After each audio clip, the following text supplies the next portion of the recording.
Então hoje a nossa fazenda está produzindo em torno de 20 mil litros por dia, né? Com algumas oscilações, em torno de 500 animais em lactação. Essa dieta única hoje nós trabalhamos com trato único, então a gente faz hoje a operação de manejo nutricional, são 3 cargas diárias. Tá?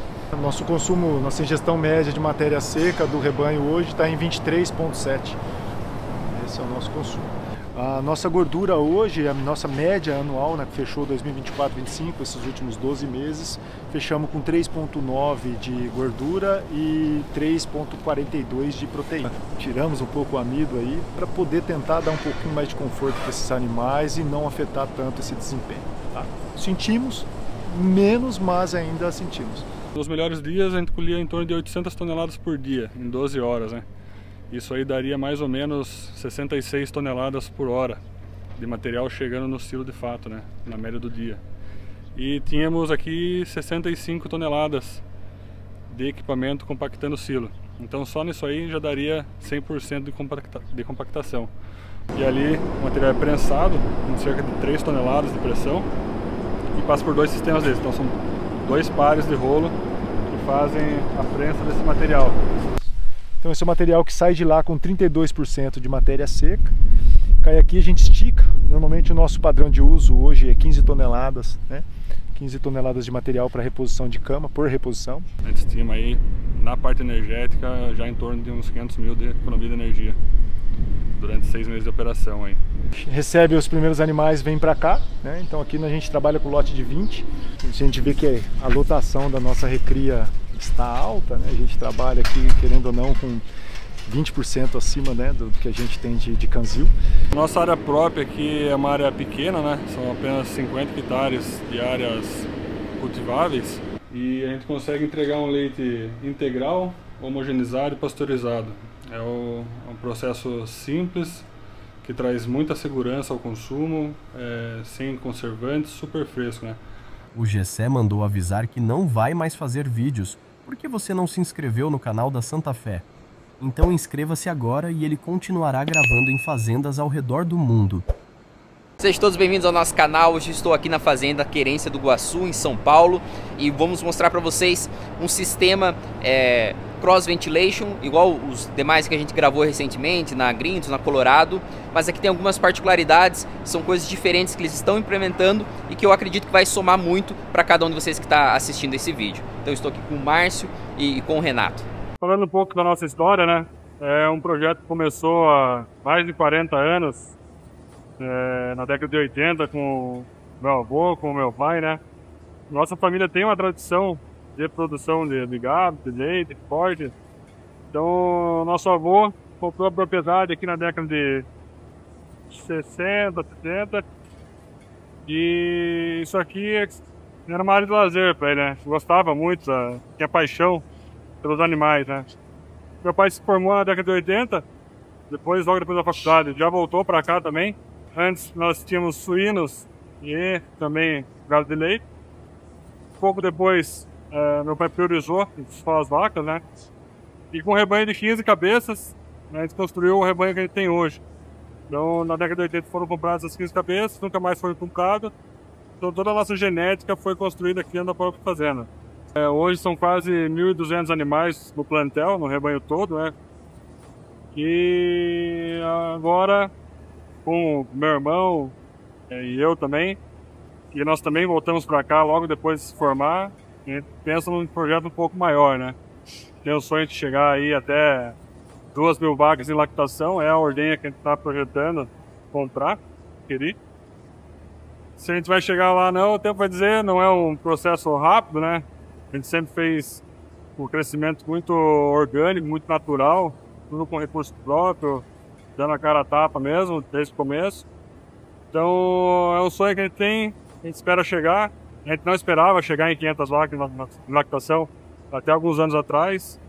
Então é tudo um processo, né? Então, talvez seja coisa de 10, 15 anos, mas a gente está se estruturando e se organizando para isso. É um sonho que começou 40 anos atrás com os nossos pais. Antes o sonho era só deles, né?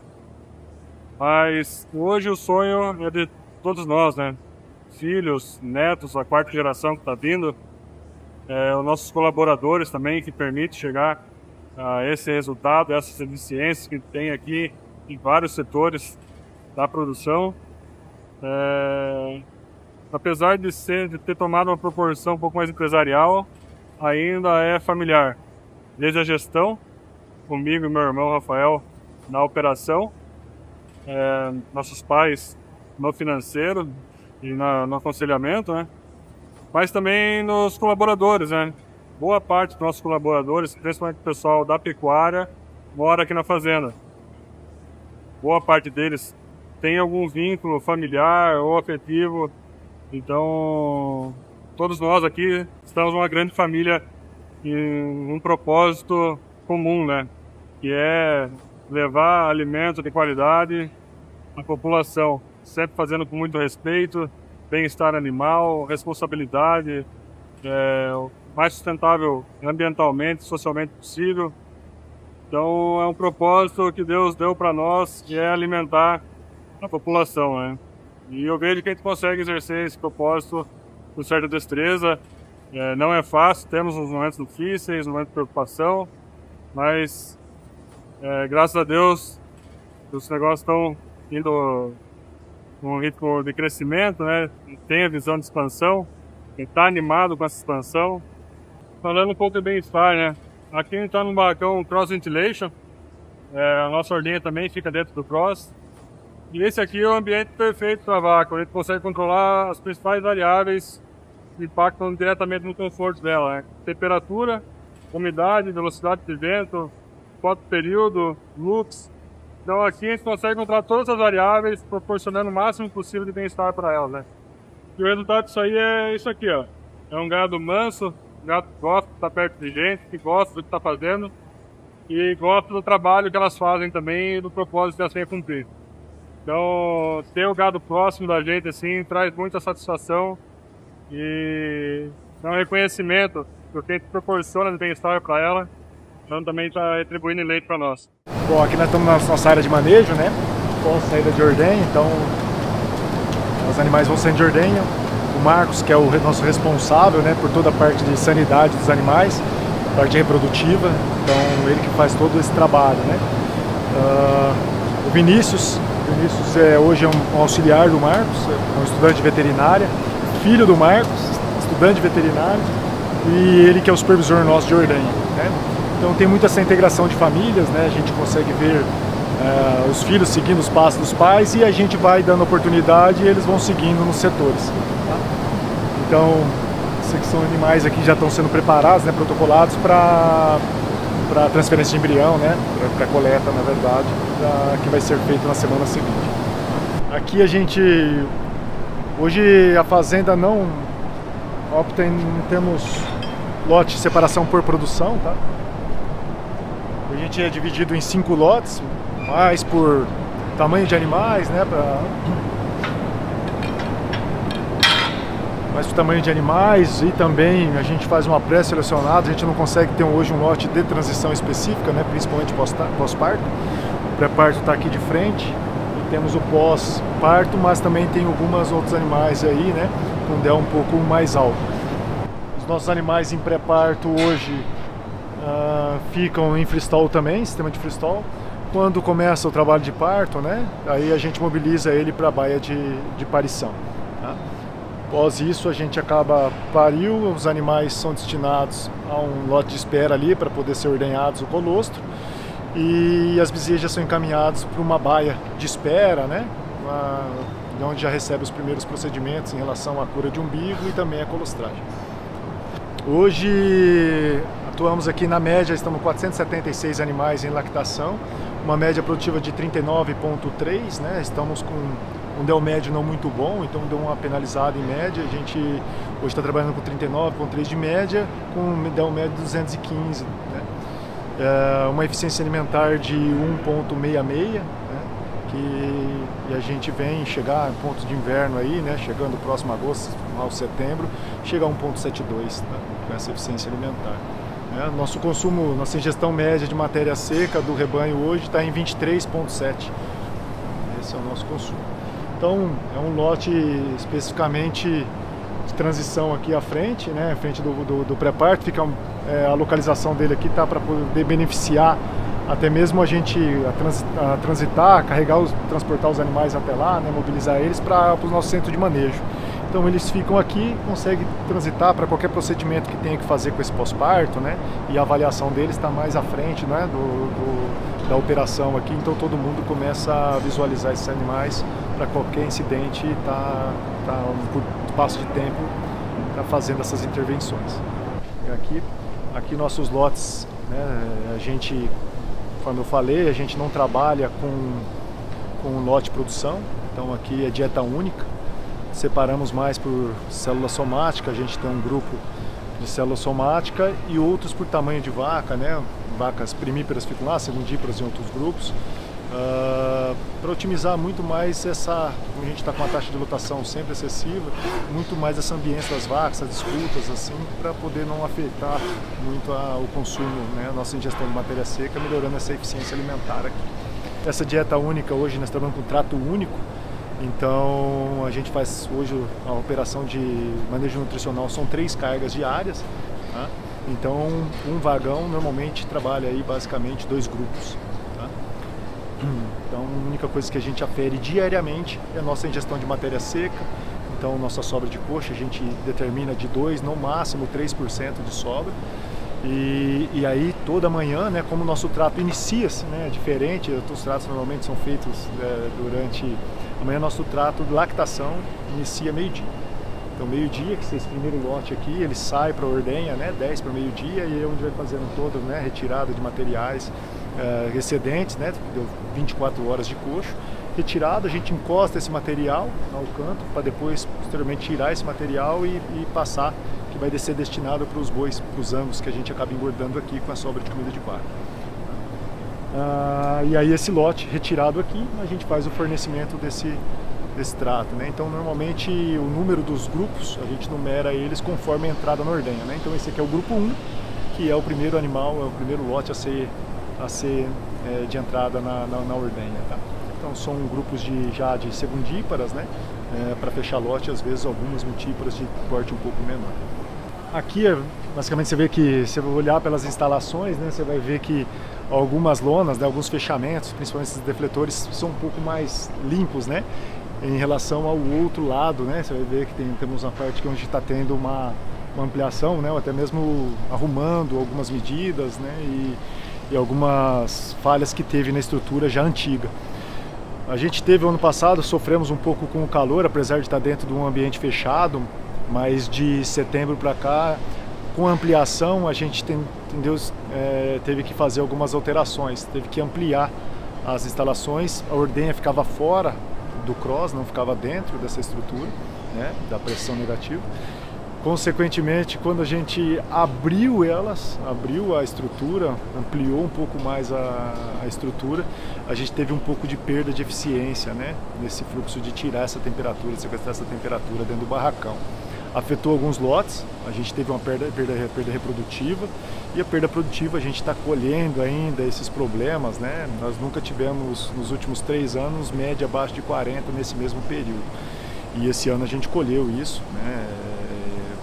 Esse problema do que de ampliação, né? Foi um problema que já era previsto, mas que a gente teria que passar isso em algum momento. Na parte nutricional, a gente tentou segurar um pouco mais, né? Desadensamos a dieta, né? Trabalhamos com mais fibra, o FDN forrageiro mais alto, focamos um pouco mais na estrutura de óleos, né? Do estratétero da dieta, tiramos um pouco o amido aí, para poder tentar dar um pouquinho mais de conforto para esses animais e não afetar tanto esse desempenho, tá? Sentimos menos, mas ainda sentimos. A gente perdeu rapidamente, a gente chegou a perder 2.000 litros de leite numa pancada logo quando teve essas alterações, né? A gente perdeu 3 litros de média e aí foi retomando, né? Hoje ainda a gente está fora, lá 1 litro de média fora a nossa média histórica. Com o inverno agora, né? Com outras medidas que a gente agora está começando a terminar, né? As obras. Está se retomando de novo, a eficiência alimentar subiu, chegamos a uma eficiência alimentar de 1,5, né, 1,53 na verdade, e agora está voltando, né, já chegando aí até 1,74 esses dias. Como a gente busca sempre facilidade nos manejos, nas operações, né? Fazer poucas mudanças durante as nossas rotinas, para que a equipe entenda e faça da melhor forma possível. A gente sempre optou por essa dieta única e também por questão de modificações de lotes, né? Qualquer lote que o animal transite, ele vai transitar, mas também a gente não sofre com essas transições na parte nutricional, tá? Hoje também por limitações nossas lá, né, de ingredientes mesmo. Hoje a dieta nossa 50% de volumoso, né, 50% da matéria seca é volumoso e 100% do nosso volumoso hoje é silagem de milho, tá? A fazenda sempre opta em trabalhar com recursos que são feitos dentro da própria fazenda. Isso para a questão de custo e também por controlar todas as operações. Então, se a gente sabe que a silagem que a gente faz aqui é de responsabilidade nossa e a gente acaba não terceirizando isso quando você compra um feno, uma fibra longa, um pré-secado, né? Além de custar mais caro, a gente não sabe o material que a gente está recebendo e normalmente quando a gente trabalhava, né, há 5 anos atrás, os materiais não eram de boa qualidade e acaba implicando aí oscilando as nossas produções. Aqui a gente consegue trabalhar com um trato mais estável durante todo o ano, tá? Então nossa dieta basicamente é isso, é silagem de milho, né? Trabalhamos com milho moído, né, o fubá, caroço de algodão, casca de soja, farelo de soja, né? E os nossos núcleos minerais tamponados, né? Hoje a dieta de todos esses lotes, como é dieta única, todos eles estão recebendo também, estamos trabalhando metionina para todos os lotes, né? Isso por a gente não ter o lote pós-parto imediato, a gente optou em trabalhar com todos eles, principalmente focado em sólidos, né? Mas e a gente vem trabalhando isso já há 1 ano e meio. A nossa gordura hoje, a nossa média anual, né, que fechou 2024-25, esses últimos 12 meses, fechamos com 3,9 de gordura e 3,42 de proteína, tá? A célula somática nossa chegávamos o ano passado, estávamos com 280, fechamos, né, 280, hoje se apresenta nesse último mês com 313. São uns desafios, né, principalmente o nosso DEL subindo um pouco mais e a gente acabou perdendo um pouco essa eficiência. Como a gente não tem outra fonte de fibra longa, então sempre a gente trabalha de trás para frente, né? A gente vai lá na silagem, fica monitorando todos para chegar no que a gente quer aqui na nossa dieta, né? Então a gente fica monitorando porque a gente já sabe o perfil que nós vamos trabalhar de acordo com o FDN e também o amido da silagem que a gente acaba trabalhando, nossa média, né? Hoje a silagem 35 de amido, está com 39,7 de FDN, buscamos essa digestibilidade também, mas a gente controla isso lá na peneira. Isso aqui nós trabalhamos com uma peneira de 14 lá na máquina, para a gente otimizar consumo aqui dentro. Tá? Como a dieta é um pouco mais volumosa, a gente consegue fechar a nossa fibra, né? Isso representa a gente analisando os nossos perfis de gordura e saúde também musculares e tudo, né? Que a gente tem uma média de ruminação lá dentro em volta de 560. Tá? Quando a gente opta por isso, a gente, claro que tem que acabar com... A gente trabalha com arrendamentos, né? Então, para poder não mudar esses perfis de dieta, a gente faz monitoramento semanal. Então, toda quinta-feira, a parte quem cuida, né, o nosso supervisor do manejo de trato e de bem-estar animal, ele fica responsável de fazer matéria seca, né, de todos os ingredientes, dieta total também e da silagem de milho principalmente, e faz a pen stage, né, e isso a gente vai fazendo um ajuste conforme necessário. O que a gente entende, né, que depois a gente vai estar visitando o nosso painel de silo lá, a gente trabalha com silos, painéis, né, grandes. A gente, como a nossa única fonte de fibra é a silagem e ela ocupa 50% da dieta, a gente não pode errar lá no processo, principalmente fermentativo, né? Então a gente quer um material estável, gelado aqui, que fique, quanto mais fresco a dieta, melhor para esses animais comerem. Como é um trato único, fica 24 horas esse material exposto aqui, né? E esse controle de levedura é muito importante para nós mantermos essa ingestão. Então a gente opta em trabalhar às vezes, né, fechando no limite mesmo de fibra para dar, né, essa saúde ruminal para os animais, mas que não impacte lá na nossa compactação. Então a gente tem uma equipe, né, fica responsável tanto por arrumar a cama quanto empurrar comida, né. A gente não só empurra comida, mas também desencosta ela da parede, né, deixando com que ela compacte muito lá, às vezes aumentando o processo fermentativo, né, acaba aquecendo essa comida, e as vacas também têm dificuldade do consumo. Então a gente empurra e desencosta ela da parede, deixando ela bem espalhada para os animais. Essa operação de empurrar a comida e tirar da parede, normalmente são 6 vezes ao dia. Tá? Então é a mesma equipe que leva, né, as vacas para a ordenha, eles ficam responsáveis por isso, e os demais vão trabalhando as camas das vacas. Tá? Aí vai trabalhando com a limpeza, a higienização das camas. Fazenda há 2 anos, né, optou a gente sempre tinha fazer um trabalho aqui com a cama de pinos, né, sempre com as dificuldades, principalmente com a matéria seca, né, um material limpo. Era muito difícil, né? O material vem bastante contaminado, e aí fazer o controle com a cal em contato com o pó de pinos úmido acaba endurecendo a cama, essa cama dura acaba lesionando um pouco o jarrete, incomoda um pouco as vacas. Então há 2 anos a fazenda optou, falou assim, é um recurso caro e que não estava tendo uma eficiência, então a gente pôs trabalhar o separador e alguns testes, né, de matéria seca do material.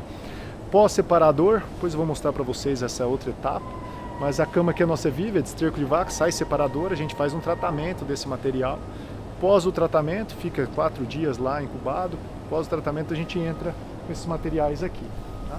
Então uma fibra muito leve, muito tenra, seca rapidamente. O material sai do nosso separador com 32 de matéria seca.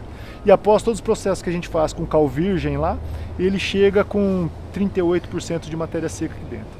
Cama limpa, né, esterilizada, né, chega a temperaturas de 80 graus lá, e o material é inerte e reaproveitado, né? Então esse material sai do sistema e volta novamente para fazer o conforto das vacas.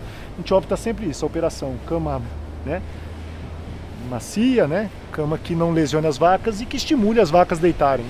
Isso que a gente busca aqui, e a saúde de glândula mamária principalmente. E a gente nota isso, né? Então a avaliação nossa é isso. Os animais estão deitando, né? É um grupo que acabou de voltar, tem muitos animais no coxo ainda, mas que os animais que acabam de se alimentar vêm para a cama e acabam tendo o conforto esperado. Tá? E isso resulta para nós nessa eficiência e em trazer maior produção para os animais. E o bem-estar, né? Que acho que é primordial para a gente buscar um resultado. Ao contrário da areia, né? Que é um material inerte, né? É muito mais difícil, nós trabalhamos com a cama viva, uma cama biológica, né? Então assim, ela tende a ter um maior controle. Então a reposição nossa, se olhar, a gente trabalha com camas um pouco mais baixas, porque a reposição é maior, a gente trabalha com 2 vezes na semana. Tá? Esse controle, principalmente dessa matéria seca, toda vez que, se a gente errar no processo, se fugir desses 38% de matéria seca, entrar material aqui com pouco tempo dessa incubação lá que a gente deixa, né, preparando esses animais de reação com essa cal, entra aqui, eu tenho surto de problemas lá no ordenha, né? Isso aí é em mastite. Então trabalhar com essa cama viva tende a ter muito cuidado nisso. A matéria seca que entra, se o material realmente teve essa inativação lá com o uso da cal, a homogeneização da cal lá que foi feita, se foi feito bem feito, comanda muito. Então assim, você tem que estar olhando os processos para ver se está certinho. Se isso está certo, isso aí você não vai colher problema, né? Agora, isso é fato. Se qualquer erro que eu tenha, a gente pode pagar o preço. Importante também comentar que a cama de matéria orgânica, de esterco tratado, né, que a gente utiliza hoje, é um material do ambiente já, né? Ao lado aqui a gente tem a pista concretada, que tem o esterco, obviamente. E esse material, quando é despejado pela vaca para fora, ele volta a ser tratado como esterco. Então, toda a canalização, os equipamentos aqui estão preparados para trabalhar com esterco, né? Antes de a gente entrar nesse sistema de cama de matéria orgânica, a gente utilizava pó de serra, só que tinha alguns desafios também. Vinham pedaços maiores de pau, toco, então acabava tendo muito problema no sistema de bombeamento, no separador, por ser justamente o material trazido de fora, né? A gente nunca trabalhou com areia, mas a gente vê alguns amigos produtores que têm o sistema de areia nos freestalls. E também é um material de fora, é um material que você precisa de uma estruturação melhor, né? Eu vejo o pessoal fazendo um pátio para recuperação da areia, as bombas têm um desgaste maior. Então, com esse sistema aqui, a gente conseguiu, primeiramente, trazer conforto e sanidade para as vacas, né? Aliado também à redução de custo, praticidade, material que já está dentro da fazenda, não tem logística para isso, né? Então a gente viu que se encaixou muito bem. Não é fácil, é uma coisa que ainda está em desenvolvimento no Brasil, não são todas as fazendas que tentaram, que conseguiram ou que querem fazer, mas que vai dar certo. Então isso aqui é resultado de algum tempo de trabalho e estudo em cima, aí, né? Sempre acompanhando, buscando alternativas para fazer dar certo, né? Não tem um modelo certo para a gente trabalhar, tem sempre o melhor para cada ocasião, né? Então, para a nossa ocasião aqui, eu vejo um sistema barato, eficiente e que proporciona o objetivo final, que é a qualidade para a vaca, né? Esse lote aqui é um lote que a gente está fazendo uma reforma nele, teve alguns problemas de infiltração no contrapiso e aí acabou que a gente optou por retirar toda a cama, melhorar a altura dela e futuramente abastecer com matéria orgânica e as vacas poderem voltar aqui, né? Então aqui a gente consegue ter uma ideia melhor, o nível da terra ali, sem o material quase no mesmo nível do contrapiso, e essa espessura aqui a gente vai abastecer com o esterco das vacas, né, tratado. O galpão hoje está em torno de 120 por 120, só que tem uma parte que a gente destina a ordenha e área de manejo, né? Então os maiores lotes aqui estão com 120 metros de comprimento de corredor, mas no túnel também está com 120 metros. Então hoje a nossa ordenha está dentro do cross. E aqui também a gente consegue observar também o espaçamento entre as camas aqui, né? Hoje a gente utiliza 1,30 de largura por 1,90 de comprimento. Bom, já falamos um pouco dos animais, da parte nutricional, né? De como vai produzido esse leite, né? Do conforto dos animais. Chegamos aqui na ordenha, onde que realmente a gente verifica se todos os processos lá estão corretos, né? E aqui não menos importante, mas temos todos os cuidados aqui para realmente ter a extração, o maior conforto aqui dentro também, para que a gente tire o maior fluxo de leite e estímulo dos animais aqui, que sejam bem feitos para poder colher todos esses frutos. Tá? Hoje, optamos em trabalhar, como há 3 meses aí, trabalhando com a escova, né? Deixamos um pouco a operação do pano, para tentar otimizar um pouco o número de animais ordenhados por hora. Fato que, apesar de alguns problemas em adaptação, né, até treinamento da equipe, hoje voltamos aos nossos números ideais, né, de fluxo de leite, 0 a 15, 30 a 60, de 15 a 30, de 30 a 60. Estamos voltando a esses números e estamos otimizando, né? A gente passou com a escova em torno de 15 animais a mais por hora. A equipe já está extremamente adaptada. Ontem mesmo passamos por um treinamento novamente, né, de alinhamento, ajuste fino, com esse pré-dip e com esse estímulo de vaca. A parte de saúde dos animais, bem-estar e também, né, do manejo do processo de ordenha. A gente olha no quadro normalmente de tratamentos, né? Então, que são animais pós-parto, né? São animais que já estão aqui para sair do leite de transição, para entrar no fornecimento de leite. E tem um animal de tratamento aqui, que é um animal de deslocamento que tivemos esses 3 dias atrás, que está recebendo um tratamento, né? Então, nossos indicadores, né, a mastite clínica, por exemplo, a gente hoje atua sem nenhum animal em tratamento. Hoje a fazenda trabalha com 3 ordenhas, né? Acho que os turnos com a otimização, principalmente de aumento de número de animais ordenhados por hora e pela eficiência dos nossos colaboradores e ainda como a gente está em expansão, os nossos turnos estão acabando com 5 horas de ordenha. Então a gente tem, como o Renato comentou, a gente tem um espaço bom ainda com essa ordenha, com a otimização aqui dentro, de crescimento e sem alterar a estrutura que hoje já é existente. Tá? Hoje trabalhamos com 3 ordenhas, com 4 equipes. 3 trabalhando e 1 folgando. Então é um pouco diferente do tradicional que as outras fazendas trabalham.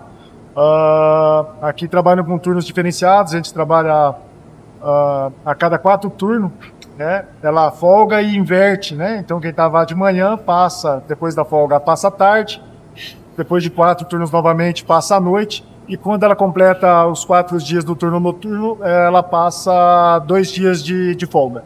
Tá? É diferente, Mas a gente optou tanto por conforto desses ordenhadores, desses profissionais que estão com a gente, para dedicar um pouco mais tempo ao bem-estar da família, tudo.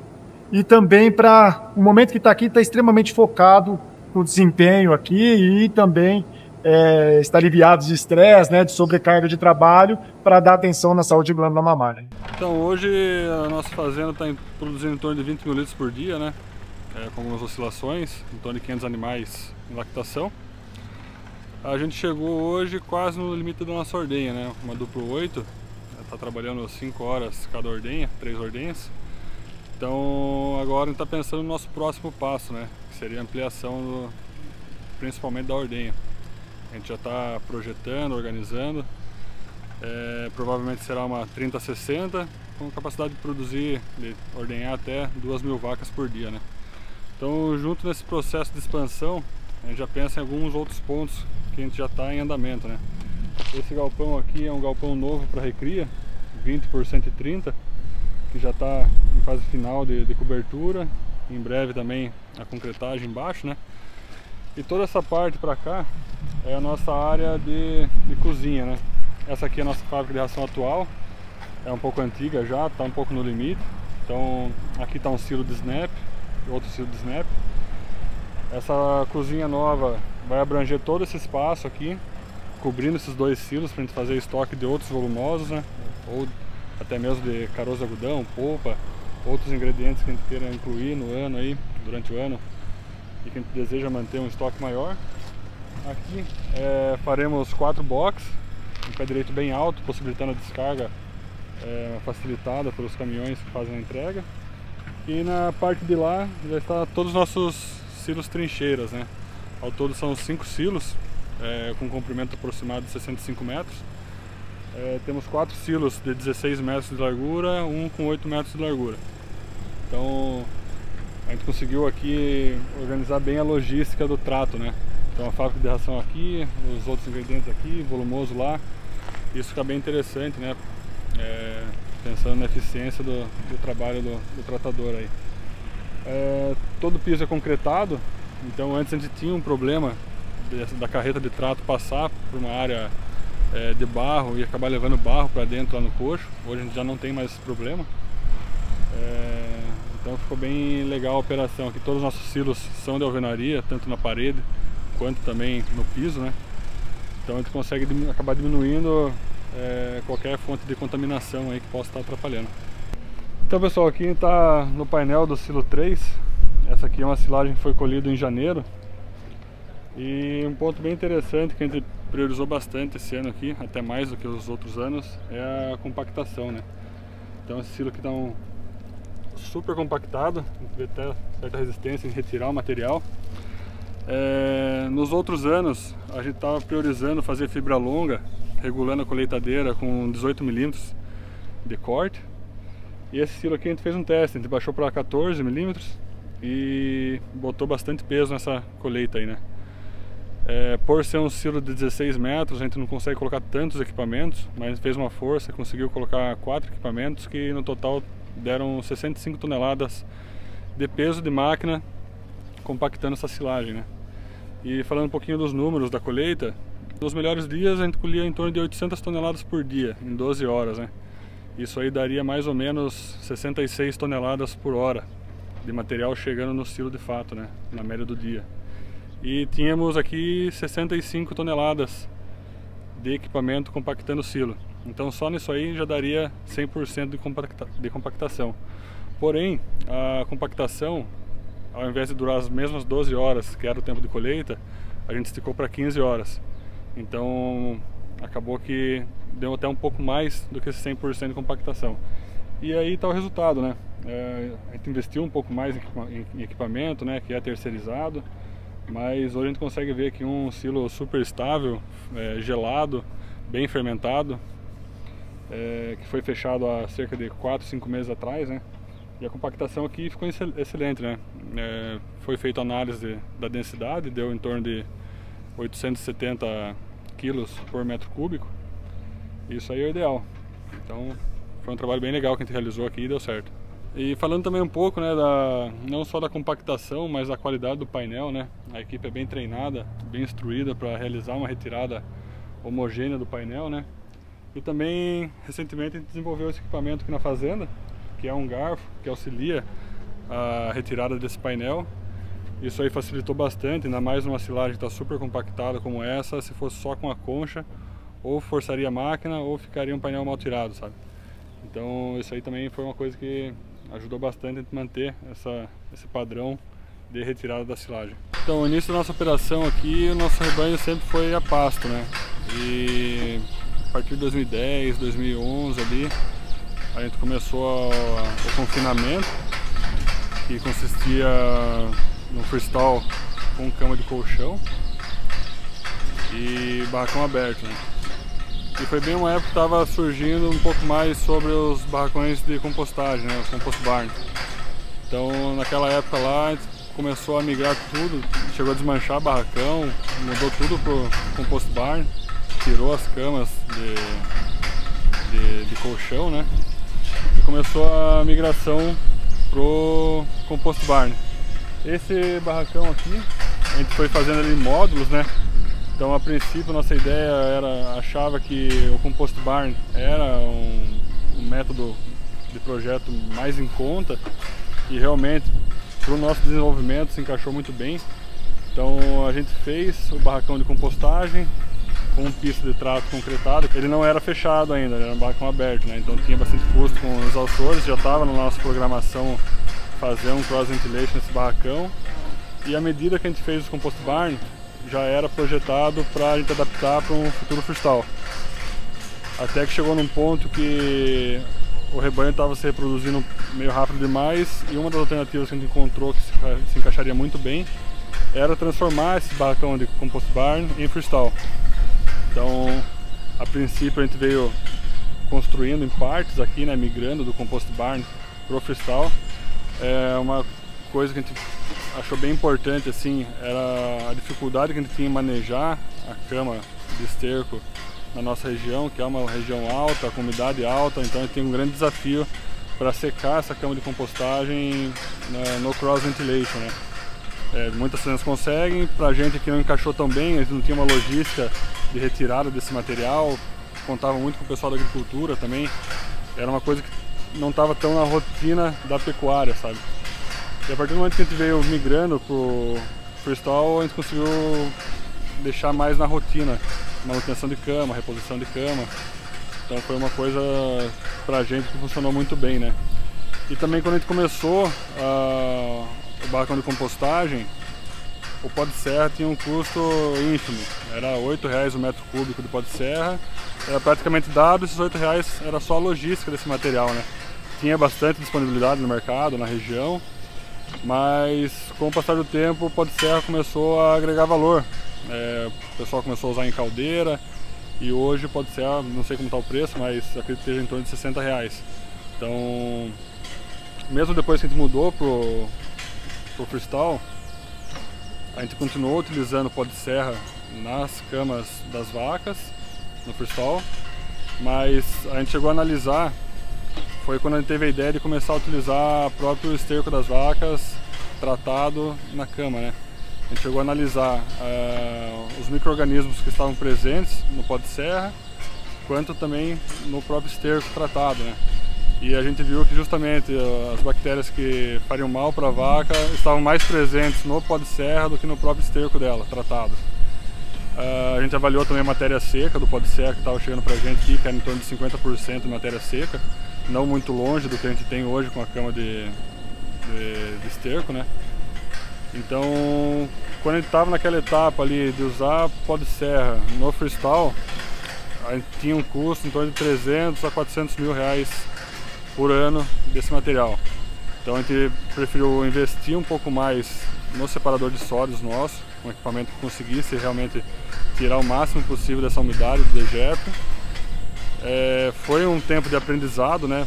Nos últimos meses que a gente conseguiu acertar bem isso, a gente fez vários testes com sanitizante, com bactéria inoculante do material sólido, e hoje a gente encontrou assim o que a gente achou de melhor, sabe? Que é realmente tratar com cal e uma concentração de 2%. A gente tem tido um excelente resultado em qualidade de leite e também reduzindo o custo, né? O custo que a gente tinha com pó de serra, a gente reinvestiu num separador de sólidos melhor, se pagou rápido e resolveu um problema, né? Inclusive um problema que a gente tinha também de destinação desse material. A gente poderia usar na lavoura, mas foi mais viável destinar esse material realmente para as camas das vacas. Então, hoje todo esse barracão aqui, ele está com 120 de comprimento por quase 120 de largura. Há um cross ventilation, né? Ali estão os exaustores, o vento corre nessa direção. Aqui são as pistas de trato e os corredores de acesso aos freestyles, às camas. E recentemente a gente instalou esse sistema de scraper, que faz a raspagem automática dos corredores, né? Então o scraper traz esse material para essa canaleta, lembrando que todo o nosso rebanho hoje está sendo canalizado o esterco para o separador de sólidos, né? As vacas adultas todas e boa parte do gado jovem está no sistema de freestyle. Só um pouco do gado mais jovem está no sistema de compost barn ainda, que é um sistema que a gente acha que encaixou bem para elas também reutiliza o próprio esterco tratado ali. Mas eu diria que 90% do nosso dejeto hoje está sendo canalizado, né? Esses 10% é um pouco que fica ali no compost. Então todo esse material a gente consegue canalizar ele através dessa canaleta. Tem uma recirculação para fazer a lavagem da canaleta também. Cai numa bacia, num pulmão que tem logo ali atrás e é homogeneizado e bombeado para uma peneira estática que faz uma pré-filtragem do material e em seguida cai no sistema de prensa por rolo duplo, um rolo de borracha, um rolo de inox perfurado, e ali o material é prensado com cerca de 3 toneladas de pressão e passa por 2 sistemas desses, então são 2 pares de rolo fazem a prensa desse material. Aqui tem um material bem seco já, pronto para a gente ou levar para o pátio de compostagem ou levar para o pátio onde a gente faz o tratamento com cal. Então, como muita fazenda, e a gente também passou por muito disso, dejeto sempre foi um problema, sempre foi um ponto crítico na produção de leite, a destinação desse material, né? Principalmente quando você ganha um pouco mais de escala, esse material parece que aumenta muito de tamanho, né? Aumenta muito a quantidade. Então, sempre via meu irmão, meu pai, eu mesmo, a gente sempre teve dificuldade em destinar corretamente esse material. E nos últimos anos a gente intensificou bastante em resolver esse problema, sabe, de fato. Então hoje eu considero que o nosso dejeto aqui, ele é quase outra empresa. Então a pecuária na parte de dejeto termina aqui. Daqui para frente, a hora que chega naquele tanque pulmão, já começa uma outra empresa praticamente, né? Então esse equipamento faz a separação da parte sólida da parte líquida. A parte sólida a gente faz cama pro freestyle, a gente faz cama pro compost barn e sobra um excedente dos 30% que vai para o pátio de compostagem e futura reutilização das lavouras. A parte líquida a gente manda para o biodigestor, retira todo o gás que a gente consegue lá, e lá temos o biogás que produz energia e também o digestato que a gente faz a fertirrigação. Então o dejeto das vacas hoje se transforma em 4 produtos, né? Cama, adubo orgânico, biogás e biofertilizante. Na nossa produção hoje, que está em torno de 600 toneladas mês de leite, se a gente pegar esse valor e dividir, seria algo em torno aí, se a gente recebesse 30 centavos a mais um litro de leite, né? Eu digo isso para a gente reforçar a importância de a gente fazer um bom trabalho dentro de casa, né? Não só depender de preço do leite no spot, ou na cooperativa, ou no seu fornecedor, mas é importante a gente fazer um bom trabalho de gestão de custo dentro da própria fazenda, né? Então, às vezes a gente está brigando com o cliente lá por 5, 10 centavos no mês, mas sendo que a gente tem um baita potencial de redução de custo dentro da própria fazenda, sem depender de ninguém externo, né? Sem depender de dólar, sem depender de mercado exterior, mercado interno. Então, é muito importante a gente ter esse controle de custo da melhor forma e mais eficiente possível dentro da produção de leite, né? E eu vejo que o esterco está aí para ser de um problema para 4 produtos, né? Uma outra fonte de renda Muitas dessa fonte de renda não tem movimentação financeira, né? Entra como redução de custo da atividade. Então acho que é um projeto que, além de ser sustentável financeiramente, é um projeto sustentável ambientalmente também, né? Ciclagem de nutrientes, reaproveitamento de resíduo, menor logística de trazer materiais para cá. Então é uma coisa que tem muito potencial de agregar e eu vejo que é subutilizado na maioria das fazendas. Saindo do separador, né, todo o material sólido a gente despeja aqui. Agora esse aqui é o material mesmo que vai ser tratado, daqui a pouco até vai mostrar para vocês os processos. Então esse é o material que sai de lá com 32% de matéria seca. Cai aqui, a gente estica. Normalmente o nosso padrão de uso hoje é 15 toneladas, né? 15 toneladas de material para reposição de cama, por reposição. A gente repõe 2 vezes na semana, toda segunda e toda quinta a gente faz uma reposição dos animais dentro do cross, tá? Então aqui a gente estica esse material, vem com a cal virgem, joga esses materiais, homogeneiza eles, né? E todo dia a gente dá um tombo neles homogeneizando, tá? Esses materiais chegam a 79 graus de temperatura para poder fazer a esterilização dessa cama e também já vai fazendo a secagem dela. Então ela volta para o sistema lá com em torno de 38% de matéria seca esterilizada e aí sim a gente mantém um processo. Aí volta de novo, o material joga na pista e consequentemente vai jogando na canaleta, volta para o processo do separador de sólido e aí a gente vai reciclando essa fibra aqui, né? É um material muito leve, fibra muito tenra e seca muito rápido. Em termos de secagem, de eficiência, né, de secagem, né, e também de contaminação, ele está sendo bem melhor do que o pó de pinos, né, que a gente trabalhava antes. Então é um ponto que a gente chegou que acaba fazendo uma homogeneização boa no material, tem a esterilização dele e não agride a glândula mamária da vaca lá, né, os tetos da vaca com ressecamento e tudo mais, e também custo, né? Então a gente chegou no ponto ótimo com 2% de cal, né, nesse volume que a gente trabalha hoje. Esse é o material já preparado, o material que está quente, ó. Você pulga, sai fumaça, né? Ó, tem um pouquinho de cinza aqui já o material, porque está extremamente inerte. Então esse material está pronto para ser colocado na cama. Né? Então a gente sempre que trabalha com 3 montes, né, que a gente fala. Então a gente sempre trabalha com reserva para qualquer intempérie que tenha, né, qualquer perda no processo que a gente venha a ter, a gente tem um de estoque aí, reserva para abastecimento da cama. Então a gente trabalha dessa forma e vem surtindo resultado, principalmente na célula somática, né, mastite. Hoje a gente na nossa ordenha lá a gente está com 0 tratamento, né, de mastite. Então aqui a gente está na área dos biodigestores, né? A gente tem 2 biodigestores conectados em série. Então parte do gás é removido no bio 1, em sequência passa para o bio 2 e a gente consegue ter um tempo de retenção suficiente para a gente remover o máximo possível de biogás do nosso dejeto. Então após a passagem do dejeto pelos biodigestores, o degestado cai na bacia, onde a gente consegue estocar por um tempo até fazer as próximas fertirrigações, né? Com a fertirrigação é uma coisa bem interessante, a gente consegue ciclar os nutrientes dentro das áreas de silagem. No plantio da silagem a gente faz uma adubação bem pesada, por conta da silagem extrair muito nutriente. É uma adubação química, a gente compra de fora esses nutrientes, mas quando a gente faz a adubação orgânica ou a fertirrigação, a gente consegue manter esses nutrientes dentro da própria fazenda, né? Então a gente consegue ter uma redução de 20% a 30% na adubação. É um material bem rico principalmente em nitrogênio, né? Um pouco mais de 1%. Parece pouco, mas no volume que a gente faz uma fertirrigação, que a gente usa 10, 20 milímetros por metro quadrado, acaba sendo uma quantia bem significativa.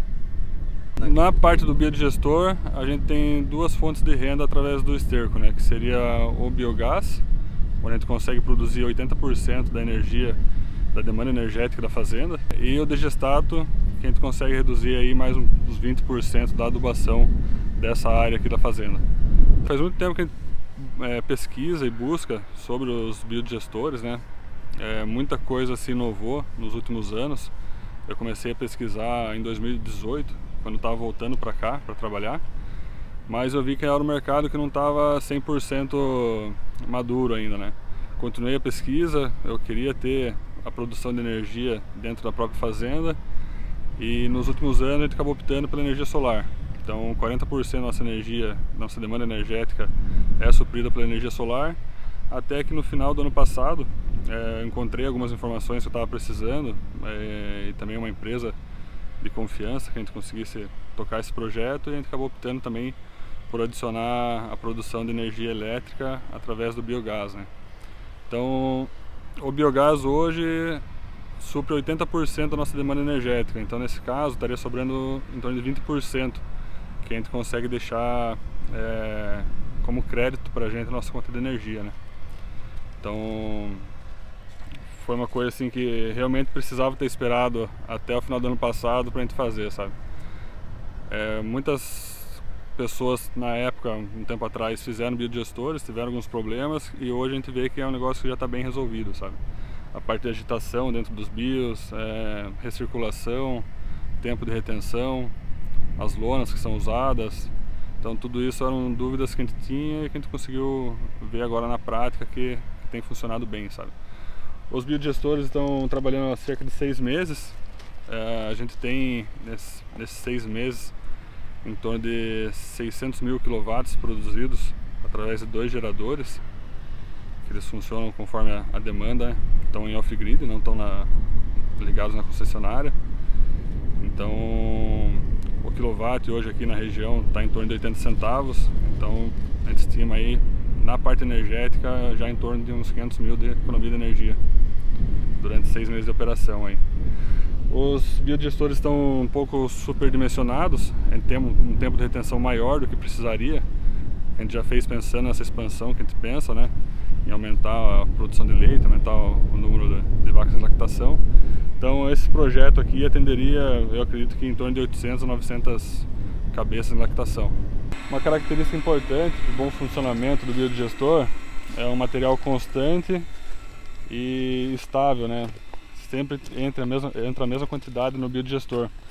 Por ser um processo anaeróbico e produzido por bactérias, né? Então é importante ter cuidado, não entrar nenhum produto químico no dejeto, né? Água de limpeza da ordenha, por exemplo. A gente desviar esse material, justamente para não atrapalhar a produção das bactérias que estão aqui dentro, né? O material chega por um cano daquele lado do biodigestor, é dividido por um Y para entrar no biodigestor, e aí tem a passagem dele que deveria levar em torno de 30 dias, é o ideal. Hoje a gente está com um tempo de retenção de 50 dias, então por isso que eu falo que está um pouco superdimensionado esse projeto, já pensando no futuro, né? Aqui a gente tem um biodigestor de 60 metros de comprimento por 20 de largura, 5 metros de profundidade, 2 agitadores e uma bomba de recirculação. Então a bomba de recirculação é bem interessante, justamente para não formar tanto lodo na parte inferior do bio, evitando manutenção, né? Ajuda a produção de gás também quando a gente revolve esse material. E no outro lado do biodigestor, onde é a saída dele, no comprimento, tem uma bomba de recirculação que pega esse material que já está mais inoculado, que já está com uma unidade de formação de colônia maior, e a gente manda para o começo da bacia, justamente para inocular esse material recém-chegado ali e conseguir ter a melhor produção de biogás possível, né? Hoje nosso biogás está excelente, está em torno de 65% de metano, né? Em torno de 10 ppm de H2S, então um sulfídrico bem baixo. Isso é interessante para a duração dos motores, geradores a biogás, que a gente vai ver mais em seguida aí, lá em cima. Mas no geral é um sistema bem simples de operar, sabe? É um negócio que trabalha bem sozinho aí. A gente vem dar uma olhada como está aqui às vezes, mas é uma coisa assim que pra gente casou muito bem, sabe? Principalmente pra gente já ter essa alta demanda de energia dentro da fazenda, né? Por estar usando cross ventilation, por estar usando bomba de irrigação elétrica, a gente tem a fábrica de reação aqui, então hoje nosso consumo de energia é em torno de 100 mil kW mês. Então a partir do momento que a gente tem essa demanda de energia dentro da fazenda, a gente tem recurso para reduzir esses custos, acabou entrando com uma estratégia bem interessante. Como eu falei antes, nosso custo de energia para a gente comprar da concessionária hoje seria em torno de 80 a 82 centavos por quilowatt. Hoje eu estimo que o nosso custo de energia esteja abaixo de 10 centavos por quilowatt. Já considerando o o retorno de investimento do biodigestor, a manutenção dos geradores, até as próprias limpezas das placas solares. Então, a partir do momento que a gente consegue economizar aí de 8 a 10 vezes no custo de energia, que é um dos principais custos da produção de leite, ainda mais num sistema de confinamento, né? É uma coisa que encaixa bem no nosso sistema aqui, e a gente pretende continuar ampliando, investindo nessa parte de geração autossustentável de energia, né? Esse biodigestor, como eu disse, está um pouco superdimensionado, atenderia umas 800, 900 vacas. Com todos os custos da parte de biodigestor, eu acredito que tem ficado em torno de 1,5 a 1,600. Só que esse custo a gente entende que é um custo da pecuária. Isso aqui é uma ferramenta que a gente usa para ter um digestato melhor, para a gente conseguir fazer uma oferta de irrigação melhor. Então, a parte de geração de energia, eu considero que seria apenas a compra dos geradores a biogás. Então, eu divido dessa forma os custos na hora que a gente fez o investimento aqui, sabe? Então, os biodigestores é um investimento da pecuária para produzir um biofertilizante melhor. E aí, para fazer as contas da energia, a gente considerou a compra dos 2 geradores, em torno de 500 a 600 mil. Esse aí seria um custo da produção de energia, sabe? Então, a gente dividiu dessa forma aqui para ficar melhor de entender.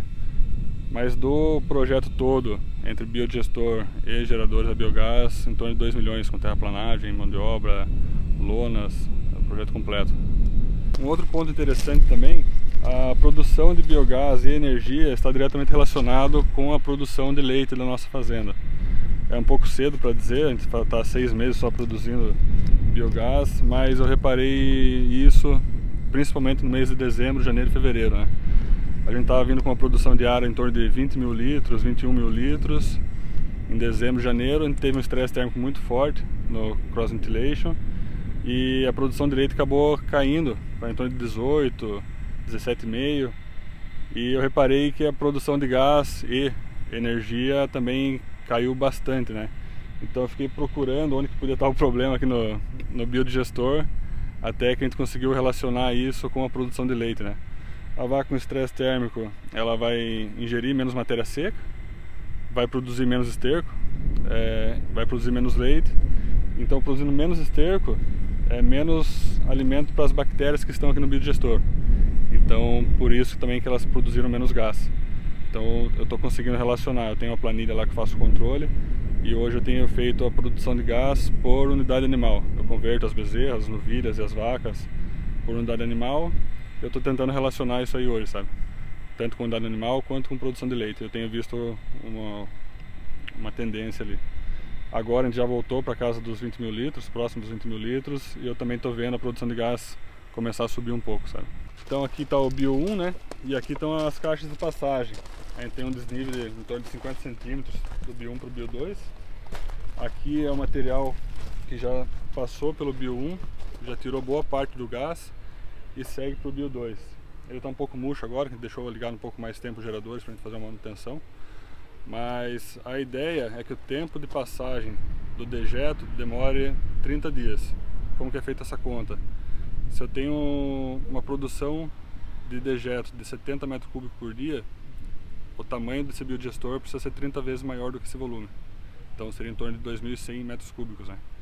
Então, por a gente já estar fazendo o projeto aqui, a gente já optou, está também em expansão, a gente optou por estar fazendo os 2 bios. Acaba que no Bio 2 produz um pouco menos de gás, porque 80% já deu tempo de retenção no Bio 1. Então aqui no Bio 2 hoje a produção é um pouco menor.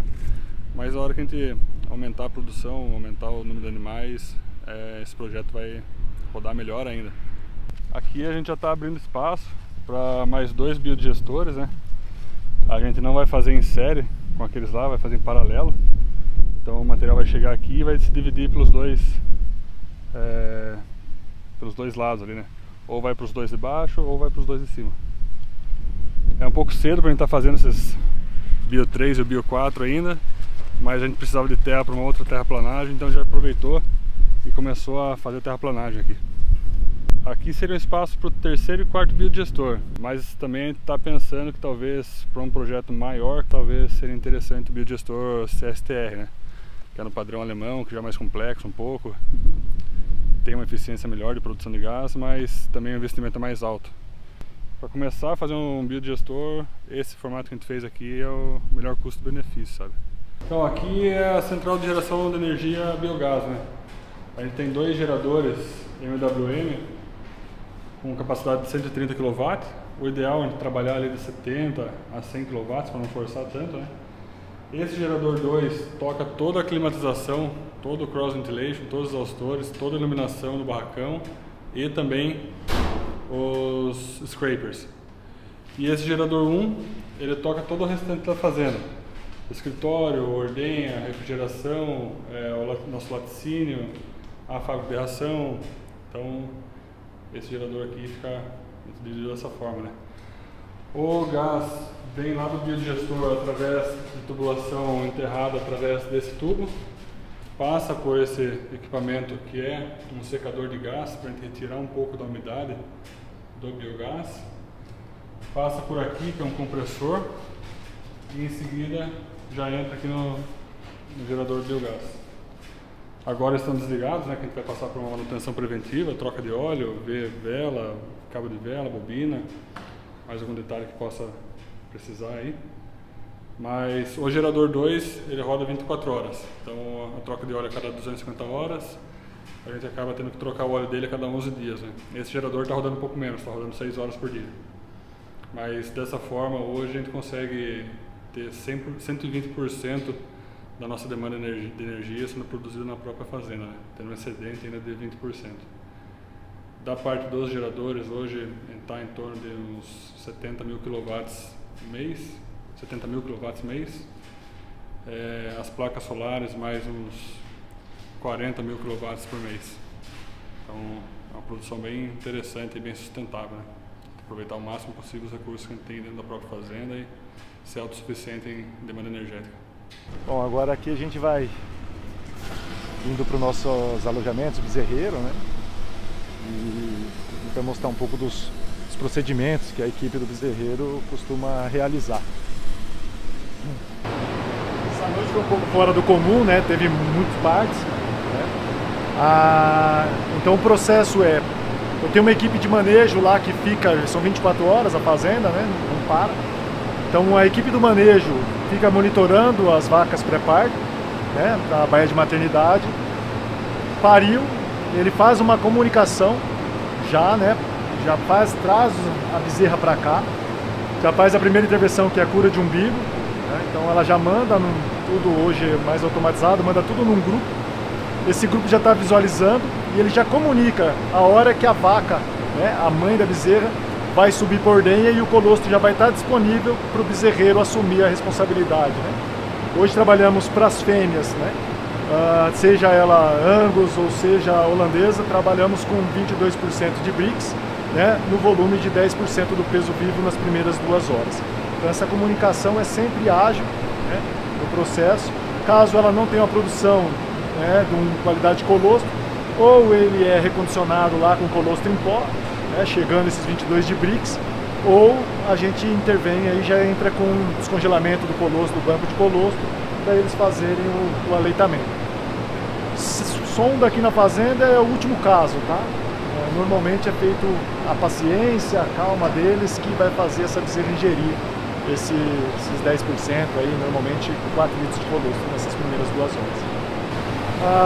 Após a retirada, né, de subir esses animais lá para a bezerreira, então é feito toda a asepsia, né, retirada dessa palha, entra com a cal, passamos um produto, um sanitizante, e colocamos a cama nova para esperar os novos partos. Interessante, a gente faz, né, o treinamento, toda a equipe nova que vai chegando ou os colaboradores novos que vão sendo contratados passam por um treinamento do pessoal do bezerreiro. Então a gente dá isso porque é o quê? É manter a perfeição de eles entregarem uma bezerra quanto antes, vindo para cá, no banho de luz, o aquecimento, secagem dessa bezerra e também da cura de umbigo, para não errar os processos e ter falha entre a entrega de um produto para outra equipe. Então a gente mantém nesse procedimento de treinamento e capacitação deles periodicamente para não ter ruptura aí nos processos. Aqui são as nossas bezerras, né, recém-nascidas. Normalmente nasce dentro do cross. Saindo do cross, elas vão para uma baia de recepção, onde que é feita cura de umbigo e colostragem. E após isso ela vem para as gaiolas, né? Recebendo todos os procedimentos. As bezerras aqui normalmente ficam 30 dias, eu tenho aqui 42 gaiolas, mas normalmente gaiolas ativas. A gente fica em torno de 30, fica 10 para poder fazer uma quarentena, né? Fazer um vazio sanitário. Tá? Então as bezerras aqui ficam 30 dias, onde recebem o aleitamento. Hoje a gente trava os aleitamentos aqui, é tudo com sucedâneo. Não trabalhamos com leite in natura, a gente trabalha na primeira fase a colostragem, né? Fazemos 10% do peso vivo nas primeiras 2 horas, após essas 2 horas, no intervalo de 6 horas pós-nascimento, ela entra com mais 5% e parte para o leite de transição. Então toma 2 mamadas de leite de transição e depois já cai no sucedâneo. Hoje estamos trabalhando com adensamento desse sucedâneo em 13%, mais com 6 litros desse sucedâneo por dia. Tá? Trabalhamos com ração comercial, né? Com ração comercial. Após isso, saindo daqui com 30 dias, elas vão para uma baia coletiva. Hoje a gente, pela expansão da fazenda, né, pelo volume de partos que estamos tendo, a gente não consegue seguir com esses animais por um período de 30 dias. Nesse mês mesmo tivemos um aperto, né, na estrutura, até sair uma estrutura ao lado, onde a gente vai acomodar essas bezerras, ampliando essas gaiolas.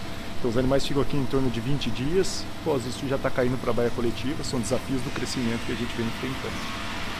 Normalmente aqui em mamada, né, amamentados, a gente está em torno de 60 animais que estão sendo amamentados no momento.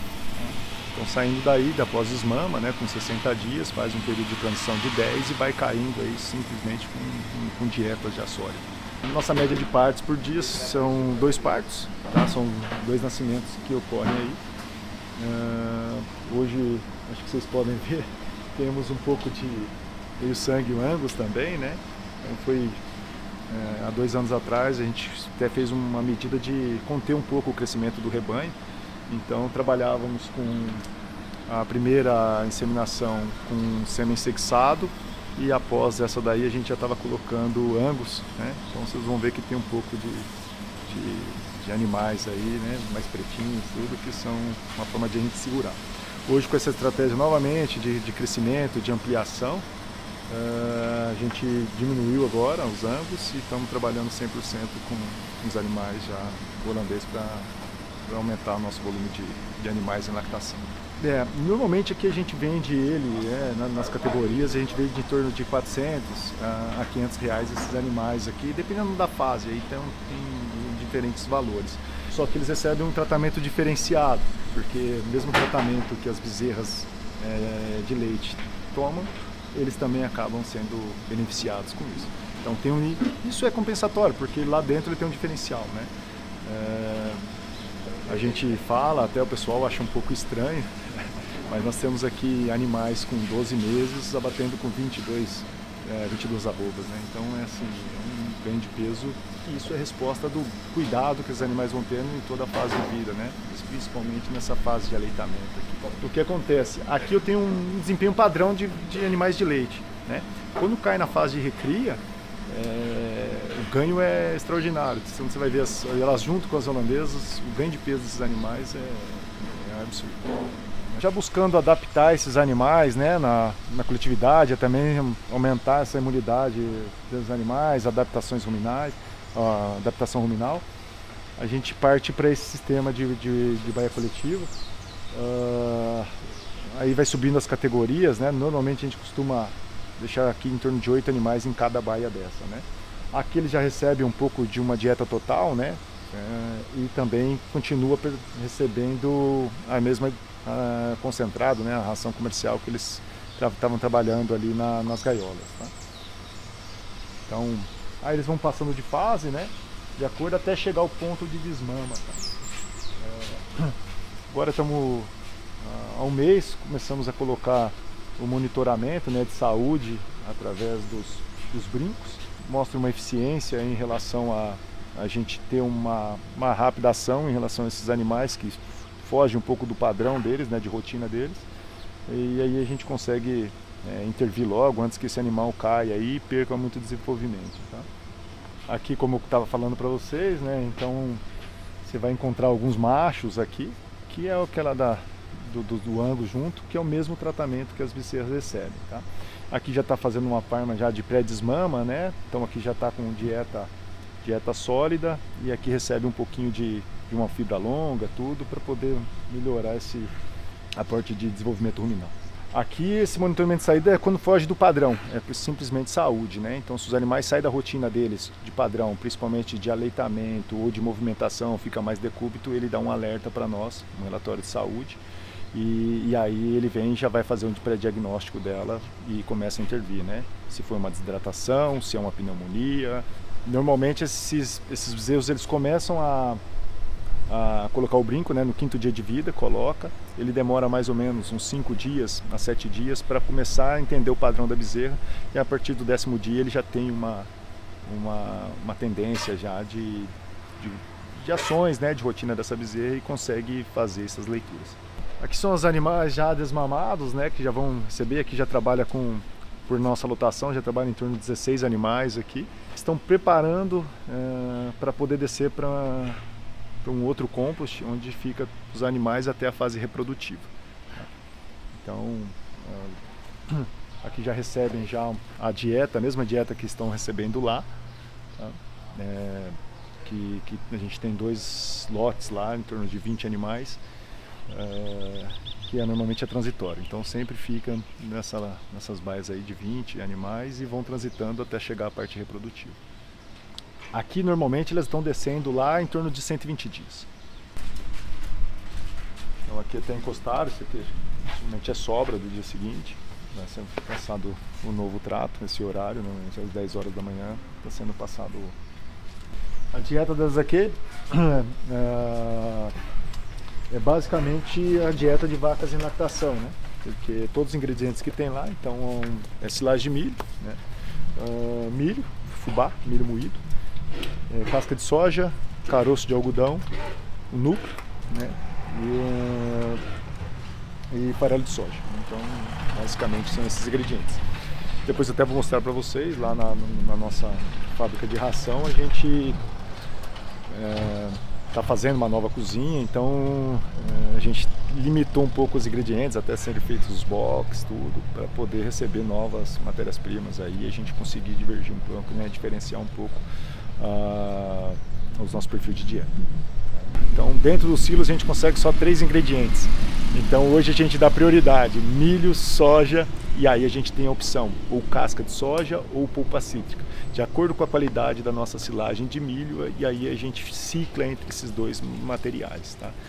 Então, e aí fugindo um pouco da regra, há 1 ano e pouco a gente se obrigou, na verdade, a trabalhar com caroço de algodão, coisa que até então, há 1 ano e meio atrás, a gente não trabalhava também, com as dificuldades lá que a gente tem. Isso é uma coisa da fazenda, né, que é bem diferenciada. Ela tende a sempre priorizar o simples executável da melhor forma possível. Então, assim, ela minimiza processos, mas que esses processos sejam bem executados. Então é simplificar para os operadores, né, para os nossos colaboradores, tá executando da melhor forma possível e se empenhando e entendendo quais são os processos. Então a gente prioriza isso. Uma coisa que é diferenciada, né, é uma dieta que é uma sobra de ontem, né, você pega odor, né, não tem odor, a silagem muito bem conservada, né, uma das prioridades nossas, como a gente não tem outra fonte de volumoso, né, 100% silagem, então a gente tende a fazer da melhor forma possível os processos de silagem lá, né, compactação, trabalhar com inoculantes da forma correta, né, para justamente não ter falha disso e não inibir consumo, os animais têm melhor desempenho. Após a desmama, né, elas caem para esse lote, para esse barracão, onde que recebe os primeiros animais, vem para cá, né? Então aqui a gente trabalha com lote de 20. Os 2 primeiros lotes aqui são com 20 animais, não trabalhamos com uma lotação muito excessiva, que aqui, como é a transição, né, principalmente de ambiência, adequação a canzil, principalmente, né, para os animais se machucarem em canzil. Então Então a gente mantém sempre essa lotação e o pessoal do bezerreiro ainda é responsável por esses animais. Então eles ficam aqui, eles vão ver se os animais estão comendo, como foi essa transição, se estão tendo acesso ao canzil ou não. Então eles ficam responsáveis. Nesse período da manhã, às 7 horas da manhã, normalmente é o primeiro animal a ser tratado na fazenda, então nossos tratadores chegam aqui a 10 para 7, começam a preparar, né, tirar silagem e tudo mais, e normalmente 7 horas, 7h10 começam a servir aqui os alimentos para recria, né? Então, esses animais começam a receber aqui, eles recebem um plus não somente a dieta total, que aqui é feito um vagão só para toda a categoria, então recebe um pouco mais de concentrado, né, para poder melhorar um pouco essa eficiência energética da dieta aqui, porque senão tem como... Lá eu tenho ganho de peso excessivo, eu tenho que trabalhar com a dieta com pouca energia, senão eu acabo deixando as bezerras lá, as novilhas obesas. Então aqui eu tenho que fazer um plus adicional. Essas bezerras saindo daqui, como chegam em torno de 4 meses aqui, elas vão caminhando conforme os outros grupos. Aí os outros grupos a gente já passa aumentando, né? Vai gradativo. Então começa o lote de 20, aí passa para 40, aí chegando lá no final lá com quase 80 animais. Então assim, o processo aqui antes do trato, antes de soltar a comida, como o coxo já está com um score baixo, então esses animais são presos para a cama, né, para fazer a raspagem das pistas, né. Hoje aqui ainda a gente não tem, nos processos de lactação a gente já tem scraper, aqui ainda não tem, vai ser colocado. Então a pista aqui é feita ainda com o trator. Então prende para lá para limpar a pista. Limpou a pista, solta a comida, agora possivelmente já vai ser liberado esses animais para poder estar tendo acesso à comida. Como trabalhamos com confinamento, né, e trabalhamos aqui com os animais aqui não passam por nenhum estresse, tanto ele como a nossa ambiência é muito boa, não passa com carrapatos, com outros parasitas, e com um volume de comida, né, uma ingestão alta, esses animais acabam, por mais eficiente que nós somos em reprodução, chegam esses animais com 13, 14 meses, acabam ganhando peso excessivo, né?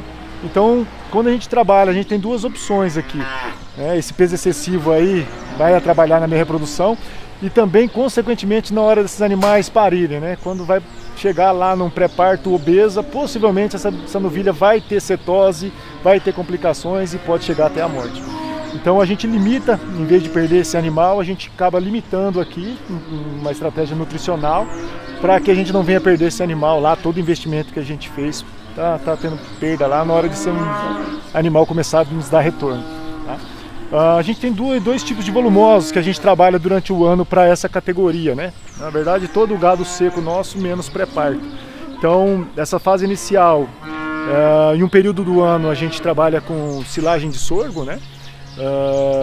Daquele sorgo gigante, onde a gente não tem um valor energético alto, para justamente limitar uma fibra, um FDN mais alto, limita um pouco o consumo, a gente chega a perder 2 kg de matéria seca aqui, porque o material é bem digestível. E nós temos uma outra fonte de volumoso que é da região. A gente tem uma venda alta de milho verde, né? A gente está próximo ao litoral, então o pessoal vende milho verde, né? Tanto para as capitais, para a capital como para o litoral. E esse milho verde, essa roça, depois a gente acaba comprando esses materiais, né, dos nossos vizinhos e faz silo para recria. Quais são os problemas, né? O problema é que mesmo o milho ainda fica lá 10% de espiga lá, ele tem um valor energético e o FDN mais baixo.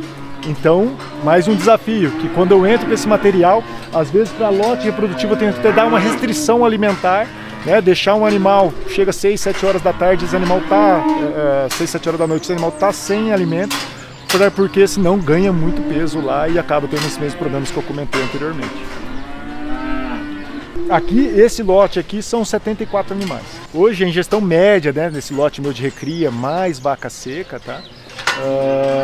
Tá em torno de 6 kg de matéria seca, de ingestão média, tá? Basicamente a dieta, né, na minha dieta base aqui, essa silagem que nós temos hoje é uma dieta com em torno de 28 de matéria seca, tá? De planta de milho, né? Somente a planta, sem a espiga, né, onde foi colhida essa espiga para venda de milho verde. Aqui entra com 1,1 kg, né, de farelo de soja, mais o núcleo, né? Em torno de 120 gramas de núcleo para recria. Tá? A dieta é dessa forma e aí os animais vão, de acordo com as categorias, vão tendo uma ingestão diferenciada, né? Desde o lote lá que está para reprodução, comendo em torno de 7,5 kg de matéria seca, vou transitando para esse lote aqui, que é uma pré, né, parte de reprodutiva, ela trabalha com em torno de 6 kg de matéria seca, chegando à ponta lá em que trabalha com que a recepção lá, né, os animais que vêm de transição, com 2,5 kg de matéria seca. Então é um processo, como eu falei, a fazenda prioriza é simplificar, então a gente trabalha com menor quantidade de tratos, mas que ele faça da melhor forma possível, encoste a comida para elas e verifique se o processo está sendo feito aqui, a comida está fresca e tudo mais, para que eu não perca desempenho desses animais. Para esses animais aqui, normalmente, como a máquina automotriz é própria da fazenda, a gente prioriza trabalhar, né, na nossa faca line. Hoje trabalhamos com 11, né? 11 milímetros lá na classe. Estamos estudando um pouco para evitar um pouco mais de seleção, né? Tudo a gente queria melhorar o processo de compactação. Estamos estudando aí se a gente baixaria um pouco mais esse tamanho de partícula, priorizando mais essa compactação. Ainda em estudo, esse jeito que estamos trabalhando aqui pela ingestão está boa, porque se a gente diminuir o tamanho de partícula pode ser que a gente cometa melhora a fermentação e ainda melhore mais ainda o consumo aqui, aumenta a taxa de passagem e consequentemente aumenta o consumo, coisa que nós não queremos, a gente está satisfeito com o consumo que está hoje. Tá? Então, isso possibilita, com a máquina própria, possibilita a gente também trabalhando isso, né, estudar isso, ou até mesmo podendo aumentar no futuro aí, a gente trabalha com essas prioridades. Nossa Recria 6, né? Os nossos animais de reprodução, então toda a equipe fica voltada. Aqui a gente não trabalha com monitoramento com os colares, né? Da reprodução. Então aqui é onde a equipe, né? Tanto a parte de manejo de trato, manejo de cama, quanto o pessoal, né? Que trabalha com a parte reprodutiva.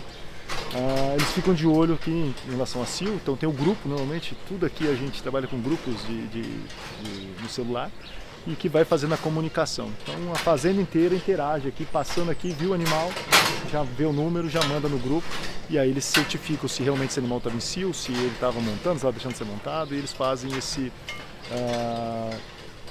ajustes e se vai ser inseminado ou se não vai ser. Tá? Eles que determinam. Então a gente nota aqui que a gente busca isso, né? Score corporal, né? A gente não quer animal obeso aqui, tirando os que tem um ganho de peso diferenciado, que é uma fêmea Angus, né? Essas acabam meio sangue Angus, elas acabam ganhando peso demasiado. Como eles já chegaram até esse processo, as fêmeas hoje a gente tem utilizado como barriga, né? Tem colocado embrião nelas. Aqui, esses animais estão chegando com idade reprodutiva, né? O primeiro serviço dela, a média nossa é de 13 meses, né? Então, idade de primeiro parto aí, em torno de 24 meses, né? No ano passado trabalhamos bem, então chegamos a 23 meses de idade ao primeiro parto. Então, é até bom a gente comentar, né? Normalmente esses vídeos chegam para os nutricionistas, que cada caso aqui a gente estuda cada caso um caso, né? Se eu falar que uma dieta dessa que a gente roda aqui para essa categoria, estaria perdendo peso em outras propriedades. Então, assim, no nosso caso, essa dieta para essa categoria a gente tem que dar jejum, né? Fazer essa limitação, essa restrição, porque senão acaba deixando elas obesas. Então, acho que o dia a dia, né? O olhar o animal, né? Olhar o lote, como está sendo esse desempenho, eu acho que é importante, né? Não somente o número, né? O número vai dar um indicador para você, mas futuro. Mas aí já passou muito tempo, então a gente olha diariamente esses animais, né, vê como que está, né, respondendo esses animais às novas implementações de dieta, de volumoso que a gente coloca, para não perder esse time aí e colher o prejuízo lá na frente, né? Então, acho que essa observação diária de toda a equipe acho que é muito importante. Aqui, né, a gente vê que a lotação da nossa recria está alta, né? A gente trabalha aqui, querendo ou não, com 20% acima, né, do que a gente tem de canzil.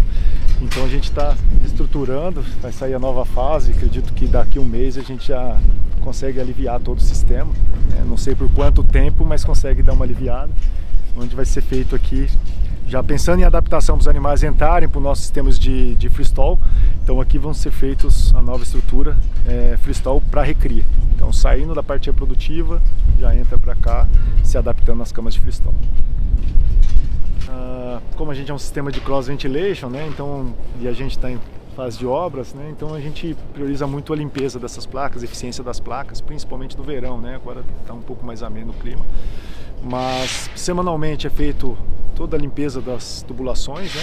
E mensalmente a gente verifica, como tem muita poeira suspensa aqui, se para muita sujidade nas placas, então faz a lavagem dessas placas aqui mensalmente, caso necessário, né? Se não tem muita matéria orgânica parada nela aqui, a gente vai evitando, então assim vai olhando, mas a gente não deixa passar de um mês aí sem pelo menos uma verificação e limpeza delas, caso necessário. Então, falando um pouquinho sobre produção de forragem aqui da fazenda, né? A nossa área própria aqui é uma área pequena, né? São apenas 50 hectares de áreas cultiváveis aqui na sede. Alguns anos atrás, em 2018, ali a gente só plantava aqui na sede e era suficiente para a gente alimentar o nosso rebanho, que na época era um pouco menor, né? Era em torno de 200 vacas em lactação.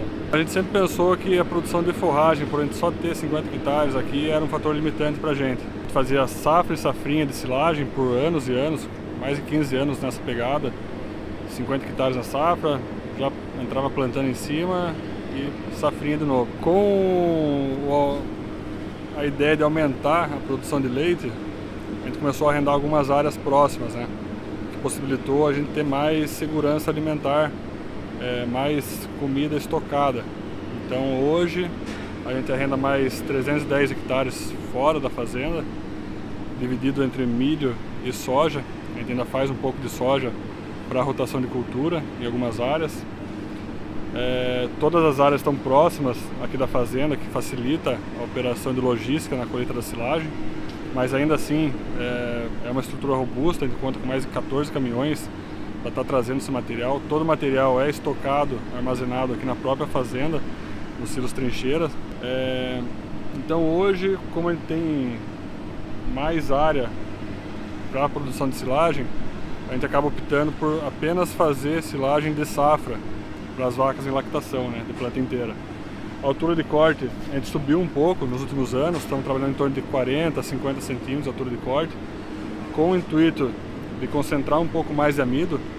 Como a gente não trabalha com amido fermentado, grão úmido ou snap ou grão reidratado, a gente não trabalha com esses materiais, a gente opta por concentrar mais amido durante a colheita de silagem, né? A minha ideia é que assim, não compensaria a gente cortar super baixo o milho, ter uma silagem com menos amido, para depois colher seco outra área, e daí colhendo seco teria custo, perda na colheitadeira, teria a secagem desse material, a moagem posteriormente. No grão úmido a gente chegou a trabalhar por um bom tempo, mas é sempre um desafio a questão do painel e também da compactação, moagem, até a própria colheita, se for um material que para você reidratar pouco. O Snap tem sido uma ferramenta interessante para a gente. Em alguns anos atrás, onde a gente ainda precisou fazer colheita de safrinha para as vacas em lactação. Então a gente fez a colheita de safrinha e também acrescentou o Snap, pensando em adicionar um pouco mais de amido na dieta, né? Mas como agora a gente formou um estoque robusto de silagem de safra, o Snap já não encaixa tanto para essa situação, então a gente opta por trabalhar apenas com fubá, né? É uma adubação bem pesada, a gente utiliza aí em torno de 250 kg de MAP por hectare, 250 kg de cloreto de potássio, 450 a 480 kg de ureia, todas essas dosagens por hectare. É uma doação bem pesada e a gente tem visto o resultado, né? Alguns anos atrás a gente estava fazendo um mapa de fertilidade, onde a gente mostrava uma amostra por hectare e fazia as correções em cima disso, né? Teve bastante resultado, a gente conseguiu melhorar a qualidade da nossa silagem em cima disso, fazendo também as adubações com taxa variável. Mas agora as áreas estão um pouco mais estáveis, então a gente está optando por fazer taxa fixa na adubação, né? No cloreto a gente ainda faz taxa variável. É uma região que o milho vai muito bem, plantio ali no começo de setembro, até dia 20 de setembro mais ou menos. Toda a produção de silagem de planta inteira pro gado de leite é produção própria nossa. Pelos motivos de a gente conseguir ter um controle melhor, de a gente conseguir fazer os fungicidas, redução de custo. Então a gente consegue produzir uma silagem de excelente qualidade. Nos últimos anos também a gente acabou optando por estar comprando uma forrageira, principalmente para acertar mais o ponto de corte do milho. A gente contrata serviço de prestação de serviço de silagem há 12 anos. Nesses 12 anos a gente mudou várias vezes de empresa, mas o gargalo sempre foi nem o preço, mas o ponto de colheita. Na melhor janela de colheita do milho para silagem, a gente sempre tinha um imprevisto. Quando a colheitadeira estava aí, chovia, ou o prestador atrasava. Então, pensando na segurança dessa etapa, a gente acabou optando por estar adquirindo uma colheitadeira autopropelida, né? E isso foi uma virada de chave para a gente. As últimas colheitas a gente colheu no ponto exato, ali de 34 a 37. Tem ficado um material excepcional. A gente não precisa forçar tanto as áreas, né? Uma colheita ali numa época que choveu, que você precisa colher, às vezes com solo mais úmido você acaba afetando muito a compactação de solo. A opção de ter comprado a máquina veio muito para agregar nessa questão de qualidade de silagem, né? Se a gente tivesse um prestador de serviço que atendesse exatamente às nossas necessidades, talvez não fosse tão viável assim, mas para ajudar a viabilidade a gente também presta serviço para alguns amigos produtores aqui da região, né? Então é uma coisa que agregou muito pra gente. E também a qualidade, né, da silagem, quebra de grão principalmente. A gente consegue manter o equipamento com revisão sempre em dia. Quando precisa trocar o cracker ali, antes de chegar no fim a gente já troca. Então, isso aí falando um pouco da silagem de planta inteira, né? Mas um outro ingrediente que a gente usa bastante aqui é a silagem de pé de milho que foi colhido a espiga para milho verde, né? Na nossa região tem uma aptidão para a produção de milho verde. Muita gente produz milho verde e acaba tendo uma grande oferta desse material. Então, o pessoal que compra as espigas para revender nos mercados, né, acaba deixando o pé para trás. E muitas vezes pode ser até um contratempo para a pessoa que produz o milho verde, né? Às vezes a pessoa quer trabalhar aquela área logo, plantar alguma outra coisa. Então a gente acaba comprando essas roças de vários colegas, vários parceiros e produzindo uma silagem bem interessante para a recria principalmente, né? É um material mais em conta do que se a gente fosse produzir. É um material que tem oferta o ano todo, é um material mais em conta.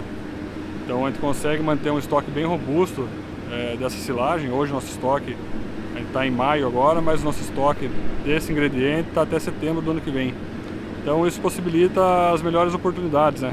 A gente pode optar por colher algumas roças mais perto, não colher algumas mais longe, colher umas roças melhores ou com preço melhor. Então isso abre bastante oportunidade aí de a gente reduzir ainda mais os nossos custos, né? A produção de silagem hoje de planta inteira esse ano foi em torno de 8.500 toneladas. A gente optou por dar um acréscimo no nosso estoque, né? Nosso estoque de silagem de planta inteira hoje, se não me engano, está até maio do ano que vem. A nossa colheita aqui é em janeiro, então pensando na próxima safra, né? Vamos colher em janeiro e vamos ter estoque até maio. Então esse material vai ficar mais uns 4 meses fermentando ainda, disponibilizando mais amido, dando mais segurança para o nosso negócio, né?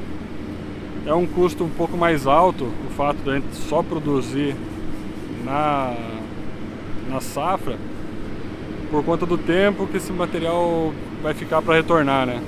Então pensando agora na próxima safra, daqui uns dias já estou comprando fertilizante, adubo, e agora é meio de 2025, né? Para eu colher esse material em janeiro 26, para consumir o final dele em maio de 27. Então é um capital que fica muito tempo parado ali, mas de certa forma para a gente faz sentido por conta da segurança e da qualidade que a gente traz para esse material, né? As nossas roças de safra são muito parecidas bromatologicamente, né? A gente não opta por usar vários híbridos com vários ciclos diferentes, normalmente é 90% material só. A gente consegue ter pouca diferença entre fechamento de um silo e abertura de outro. É menos impactante isso para a vaca, ela tem menos perceptível para ela. A gente já teve experiências de mudar uma mudança muito abrupta de silagem com análise bromatológica diferente e cair 3, 4 litros de um dia para o outro nessa mudança, né? Então essas ferramentas que a gente utiliza, tudo pensando no bem-estar da vaca, né? Apesar de ter um custo um pouco mais elevado desse capital mobilizado ali no silo, né? A gente entende também que tem um pouco mais de disponibilidade do amido, um tempo maior de fermentação. Então são detalhes assim que pra gente encaixou melhor dessa maneira, sabe? Como eu havia falado, na safra foram 8.500 toneladas de silagem colhidas, de planta inteira. E de dezembro para cá a gente já conseguiu colher próximo a 5.000 toneladas de silagem de pé de milho verde. Então é um estoque bem robusto aí que hoje a gente já não precisa se preocupar, abre espaço para a gente rotacionar um pouquinho com soja, alguma coisa assim, sabe? Então agora na safrinha, toda a nossa área de silagem, foi colhida silagem na safrinha a gente faz milho seco. Tentando deixar um pouco mais de palhada na área, aproveitando um pouco dessa raiz, que do milho também é um pouco agressiva, para ajudar um pouco na descompactação, fazer microporo no solo, para que a próxima safra já tenha algum caminho ali para as raízes se desenvolverem, né? A partir desse ano agora, a gente mudou um pouco a estratégia no manejo do solo em relação à compactação. Então, pela primeira vez, todo ano a gente vai estar entrando com escarificador nas áreas de produção de silagem, com profundidade de 40 centímetros da haste, só que as hastes espaçadas com 60 centímetros. Pensando um pouco na compactação, mas muito mais também em filtrar essa água no solo, né? Eu digo que a irrigação mais barata é a irrigação que a gente consegue estocar a chuva no próprio solo. Pode não ser tão eficiente assim, para a descompactação do solo dessa forma, mas eu acredito que vai ajudar muito num período de estiagem aí a gente conseguir reter mais essa água no solo, principalmente na nossa região, que o declive, que a topografia do terreno é um pouco mais acentuada. Então teve áreas que eu já cheguei a tirar algumas curvas de nível justamente por usar essa estratégia de fazer esse espaçamento entre hastes de 60 centímetros e conseguir infiltrar mais essa água antes que ela pegue velocidade e forme alguma erosão na lavoura.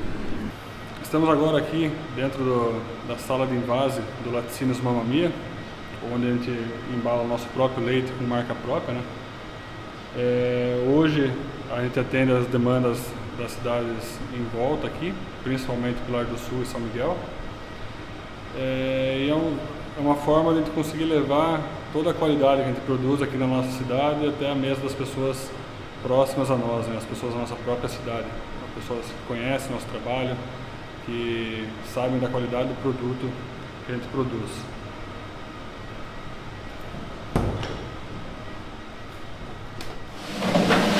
Então essa é a nossa câmara fria, né?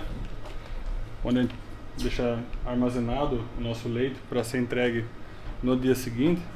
Então boa parte das crianças da nossa cidade estão tomando leite de ótima qualidade através da parceria que a gente tem com a prefeitura. E a gente consegue entregar um leite integral, homogeneizado e pasteurizado. É um processo simples, que traz muita segurança ao consumo, sem conservantes, super fresco, né? A sala de ordenha que a gente viu há pouco está logo aqui a menos de 20 metros da sala de invase. Então é coisa de minutos para o leite ser ordenhado, passar pelo sistema de pasteurização, homogenização, para em seguida já estar na nossa própria embalagem, né? Então para a gente é uma satisfação poder estar entregando para as pessoas da nossa cidade, para as nossas crianças, um leite de tanta qualidade que a gente produz aqui.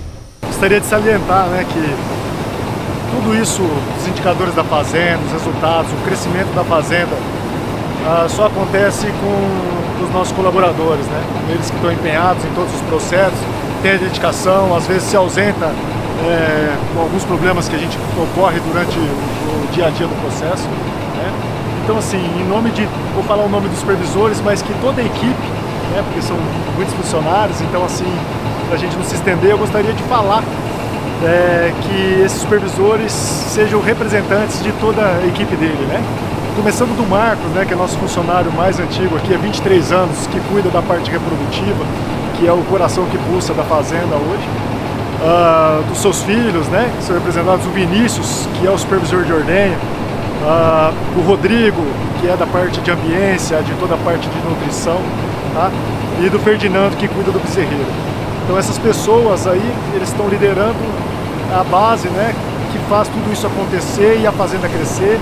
A família, né, Maser de Carvalho, dá a oportunidade dessas outras famílias estar aqui, filhos, né, trabalhando, né, desses outros colaboradores, e fazendo gerações e gerações crescerem também e ter uma atividade, né, muitos deles já formando em veterinária, para manter, né, a sucessão aí, fazendo o trabalho que os pais atuam dentro da fazenda.